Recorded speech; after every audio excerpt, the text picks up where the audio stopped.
మంత్రులు కాదు అందరి మీద మీకు మీకు అసలు విషయం చెప్తా పాటు 4 లక్షల సిమ్ కార్డులు మార్చింది రేవంత్ రెడ్డి, మీరు రాసుకోరు. ఎప్పుడు పిసిసి అధ్యక్షుడిగా 4 లక్షల సిమ్ కార్డు, దానికి ఒక వ్యవస్థ ఉంటుంది, రూమ్ పెద్ద దొంగ బ్లాక్బెయిల్ మీకు అర్థమైతలేదు. 4 లక్షల సిమ్ కార్డులు పెట్టుకొని ఆ సిమ్ కార్డులతో ఎవరికి బ్లాక్మెయిల్ చేయాలి, ఎవరికి ఫోన్ చేయాలి, ఎవరిని బెదిరియాలి, సొంత పార్టీల మీద ఎట్లా ఫోన్ ట్యాపింగ్ చేయాలని చెప్పి చేసే ముఖ్యమంత్రి అయ్యే ముందర హోటల్లో పెట్టుకున్నప్పుడు కూడా ఎవరికి మాట్లాడుతున్నారని చెప్పి ట్యాపింగ్ చేసినాడు వాడే. ఈ ఫోన్ ట్యాపింగ్ బ్లాక్మెయిల్ ద్వారానే ముఖ్యమంత్రి అయినాడు వాడు. అసలు సంగతి అది. వాళ్ళ నాయకులం కాదు రాదురుపోయి ఒకడొకటి మీ మీద బోర్న పడి ఏడుస్తారు పాపం, వాళ్ళ బాధలు చెప్పుకుంటారు, మీకు అదే ఇస్తారు వాళ్ళు అంత దొంగ. ఇది వాస్తవం. ఒకటే సింపుల్ లాజిక్ మనం ఆలోచన చేద్దాం.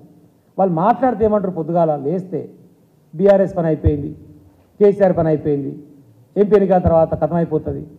మరి అయిపోయింది కథం అయిపోయింది దాని గురించి పొద్దుగాల లేస్తే మరి కేసీఆర్ గురించి తప్ప ఇంకో దాని గురించి ఎందుకు మాట్లాడుతుంది మరి మనం? అయిపోయింది కదా పని నీ లెక్క ప్రకారం.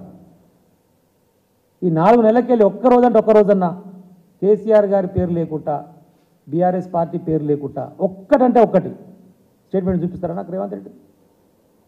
మరి పని అయిపోయిందన్న తర్వాత ఎందుకు మాట్లాడుతున్నావు? పని అయిపోయేది మాది కాదు, నీ పని అయిపోతుంది, నీ కుడిసి పని అయిపోతుంది. మీ వల్ల లోపలికి వెళ్ళి గుంజి పడేస్తానికి ఏం చేయాలో అన్ని కార్యక్రమాలు చేసి పెట్టుకురా, సంగతి నీకు కూడా తెలుసు.